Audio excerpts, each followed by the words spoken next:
हजरत आदम अलैहिस्सलाम के बेटे हजरत शीस अलैहिस्सलाम। पहला हिस्सा अल्लाह ताला ने जब हजरत आदम अलैहिस्सलाम को ज़मीन पर उतारा तो उनके ज़रिए इंसानी नस्ल की इब्तिदा हुई। हजरत आदम अलैहिस्सलाम के कई फर्जंद हुए, मगर उनमें एक फर्जंद ऐसा भी था जिसे अल्लाह ताला ने खास मकाम अता फरमाया। यह उस वक्त की बात है जब हाबील की शहादत हो चुकी थी और हजरत आदम अलैहिस्सलाम का दिल गम और रंज से भरा हुआ था। ऐसे हालात में अल्लाह ताला ने उन्हें एक फर्जंद अता किया जिसका नाम शीस रखा गया। यह फर्जंद हजरत आदम अलैहिस्सलाम के लिए रहमत और सुकून बनकर आया।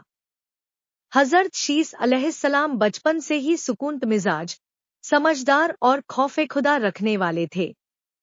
वह अपने वालिद की हर बात तवज्जो से सुनते और उस पर अमल करते। हजरत आदम अलैहिस्सलाम उन्हें अक्सर अपने पास बिठाकर अल्लाह ताला की मारिफत और इबादत का तरीका सिखाते थे।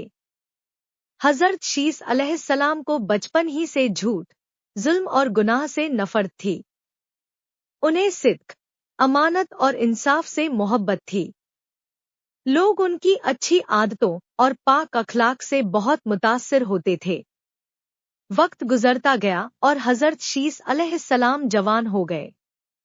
उसी दौरान हजरत आदम अलैहिस्सलाम ने महसूस किया कि यह फर्जंद अल्लाह ताला की दी हुई अमानत को संभालने के काबिल है।